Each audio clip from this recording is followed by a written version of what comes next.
அண்ணவர்க்கே சரண் நாங்களே நாங்களே.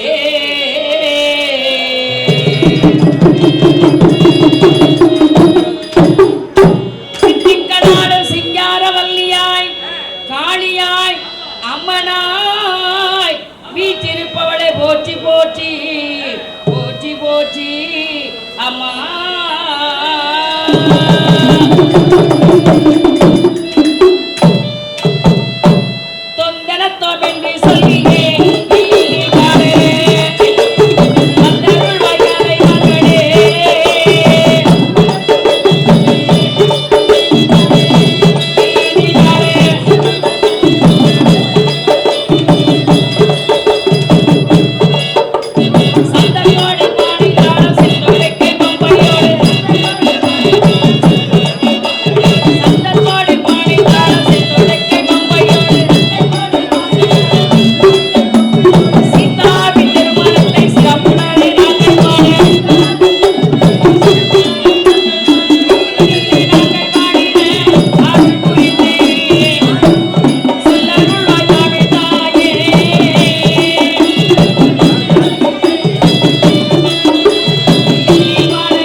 கோசலை நாடு.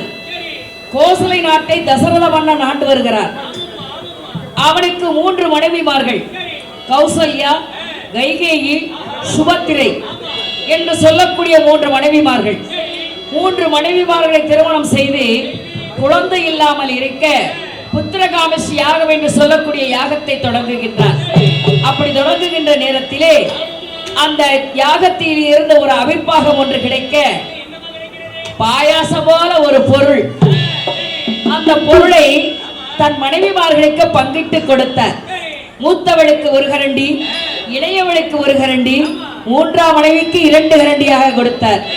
அவிர்ப்பாகம் சாப்பிட்டதின் பலனாகவே 3 மனைவிமார்களும் குழந்தைகளை பெற்றெடுத்தார்கள்.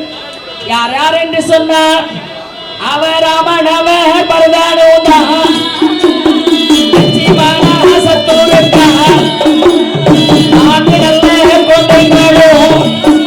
இந்த தரணியிலே அவதரித்தார்.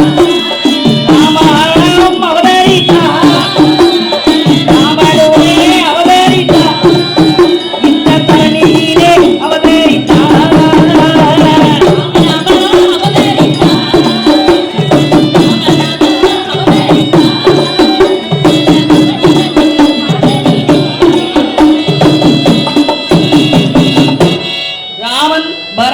லட்சுமணன், சத்ருகன் 4 குழந்தைகள் 3 மனைவிமார்களுக்கு பிறக்கப்பட்டார்கள். முதல் மனைவிக்கு 1 குழந்தை, 2வது மனைவிக்கு 1 குழந்தை, 3வது மனைவிக்கு மட்டும் 2 குழந்தை. சாப்பிட்டதில் பலனாக பிறந்த காரணத்தால் சந்தோஷமாகவே வாழ்க்கை நடத்தினார்கள்.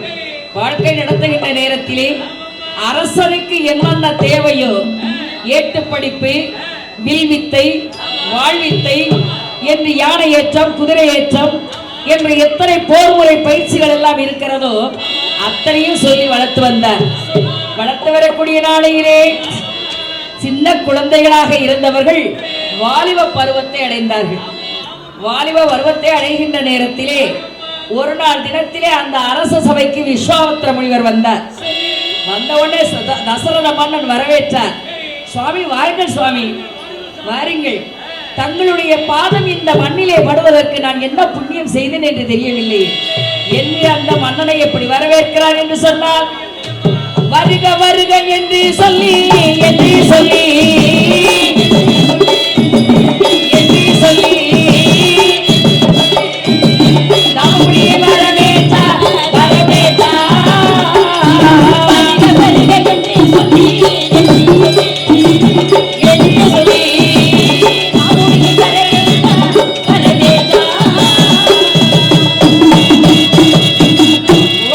வரவேற்றான் தசரத மன்னன். வந்தவுடனே உபசரணை செய்து, சுவாமி திடீரென்று நீங்கள் வந்திருக்கிற காரணம், ஏதாவது காரணம் இல்லாமல் என்னிடத்திற்கு வரமாட்டீர்கள், என்னிடத்திலே உங்களுக்கு என்ன வேண்டும் என்று கேட்டார். தசரதா, உலக நன்மைக்காக நான் ஒரு யாகம் நடத்தப் போகிறேன். அந்த யாகத்தை தாடகை என்று சொல்லக்கூடிய ஒரு அறைக்கு கெடுத்துக் கொண்டிருக்கிறார். அப்படியா சுவாமி? யாகத்தை காப்பாற்ற நான் வருகிறேன், என் படைகளை அனுப்புகிறேன். பைத்தியக்காரா, நான் கேட்பது உன்னையா இல்லை உன் படைகளையா? அல்ல அல்ல, உனக்கெல்லாம் அந்த வீரம் இருக்கிறதா?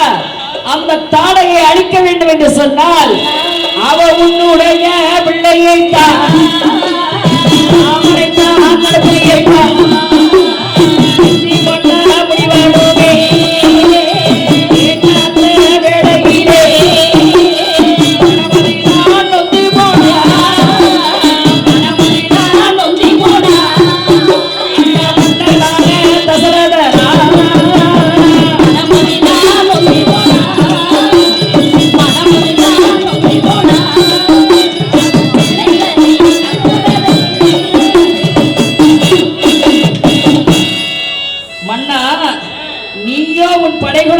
தேவையில்லை. வீராதி வீரராக வெற்றி வைத்திருக்கிறாயே உன்னுடைய மகன் ராமன், அவனை மட்டும் என்னுடன் அனுப்பினால் போதும் என்று சொல்கிறார். சொன்ன உடனே மனம் பதறினான் தசரத மன்னன். சுவாமி, பிள்ளைகள் இல்லாமல் வெற்றெடுத்த பிள்ளைகள் என் குழந்தைகள், அதிலும் என் உடல் பொருள் ஆவி அத்தனையுமே என் ராமன் மீது தான் வைத்திருக்கிறேன். அவனை நீங்கள் அந்த தாடகை அழிப்பதற்கு அழைக்கலாமா? அவனை நீங்கள் அழைத்து செல்வனை என் உயிர் காற்றுக்கு போய்விடும் சுவாமி என்று புலம்புகிறார். மன்னன் பக்கத்திலே இருந்த குரு எல்லாருக்குமே குலகுருன்னு ஒரு முனிவர் இருப்பார். தசரத மன்னனுக்கு வசிஷ்ட மன்னர் என்ற குலகுரு இருந்தார். அவர் வந்தாரப்பா, அவருக்கு அழிக்க முடியாம ஓ மகனை கேட்கிறாரு, உன் மகனுக்கு ஒரு எதிர்காலம் இருக்கிறது, அனுப்பி வை. ராமன் என்ன லட்சுமணனையும் சேர்த்து அனுப்பு என்று சொன்ன உடனே ராமனையும் லட்சுமணனையும் முனிவரோடு அனுப்பி வைக்கிறார்கள். தாடகாவனம் வந்தார்கள். வந்து பார்த்தா ஒரே வெப்பமா இருக்கு, ஒரு செடி கூட காணோம். பார்ப்பதற்கு எப்படி இருப்பாள்? சென்னறி புத்தாக்கடு போல சென்னரையா பாலை காணோம், சென்னறி புத்தாக்கடு போல சென்னரையா பாலை காணோம். தாடகையா இருக்கிறாளே இருக்கிறாளே மலை போல உடல் அறிந்தான் உடல் அறிந்தான்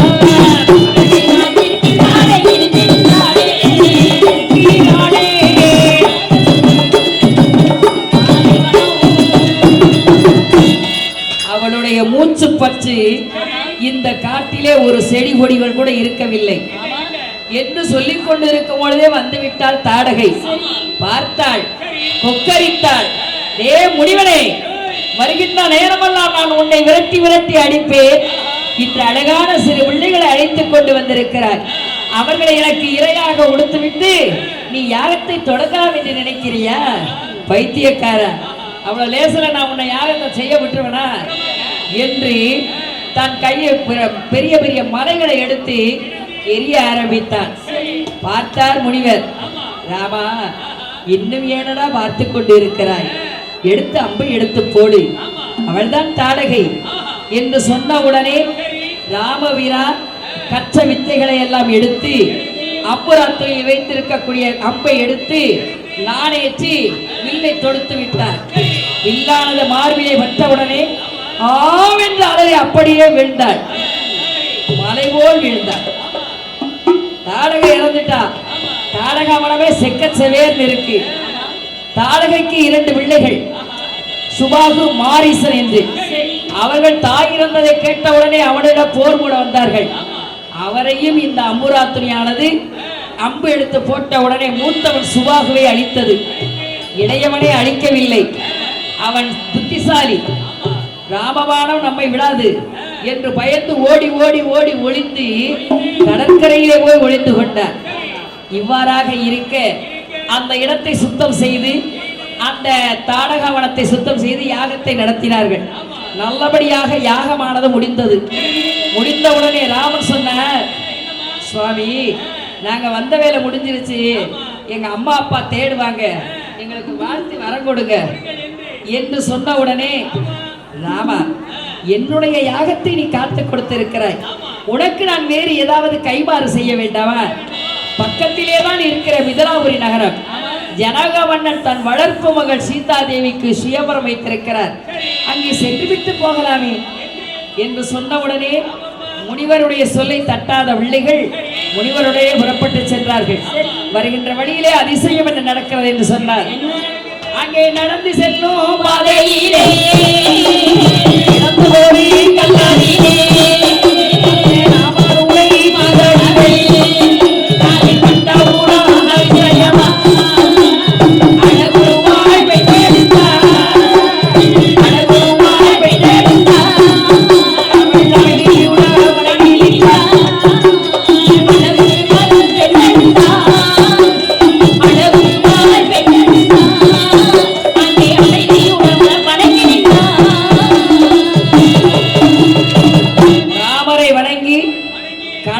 இழந்தவள் கல்லாக இருந்தார் என்று சொன்னவுடனே ஆசீர்வாதம் செய்து மறுபடியும் கணவனை அடைய செய்துவிட்டு மிதிலாபுரி நகரம் வந்தார்கள். வருகின்ற நேரத்திலே மேல் மாடத்திலே சீதையை கண்டார் எம்பெருமான். அண்ணலும் நோக்கினாள், அவளும் நோக்கினாள். பார்த்தவர்கள் எப்பொழுது விரிந்தவர்கள், பார்க்கடலிலே இருந்து விரிந்தவர்கள் ஒருவரை ஒருவர் சந்தித்த நேரத்திலே பிரிந்தவர்கள் கூடினால் பேசவும் வேண்டுமோ என்ற நிலையிலே இருந்தார்கள். அதை ஜனக மன்னன் பார்த்து கொண்டு முனிவரை வரவேற்றார். வந்த நேரத்திலே இதுக்கு திருமணம் என்பது ஒரு போட்டி ஒன்று வைத்திருந்த மன்னன். என்ன போட்டி? வில்லை வளைத்தவனுக்கு தான் பெண்ணை கொடுப்பேன் என்று. அந்த காலத்துல இருந்துச்சு, இந்த இளவட்ட கல்ல தூக்குனாதான் பொண்ணு தருவேன். அது மாதிரி இது வந்து வில்லை வளைச்சவங்களுக்கு தான் பொண்ணு, சுயவரம். அதே போல் வில்லை எடுத்து வர செய்தார். எப்படி எடுத்து வருகிறார்கள்?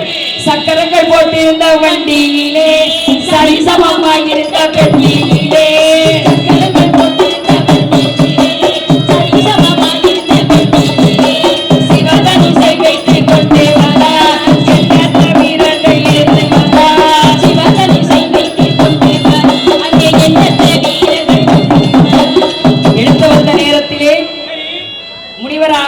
ராமனை கடைக்கண் பார்வையினால் பார்த்தார்.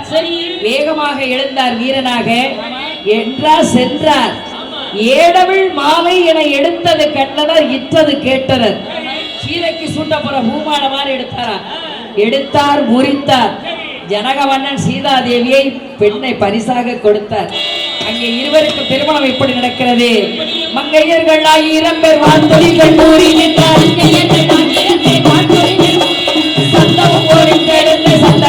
பாடி நின்றார். மாப்பிள்ளையும் பெண்ணுமாக மணவரகி நின்றிருந்தார். மாப்பிள்ளை பெண்ணுமாக நின்றிருக்க எம்பெருமான் அழகிலே திருமாங்கல்யத்தை எடுத்து சூட்டினார். தேவர்கள் ஊமாரி பொழிய சீதா தேவிக்கும் ராமச்சந்திர மூர்த்திக்கும் இனிதான முறையிலே திருமணம் நடந்தது.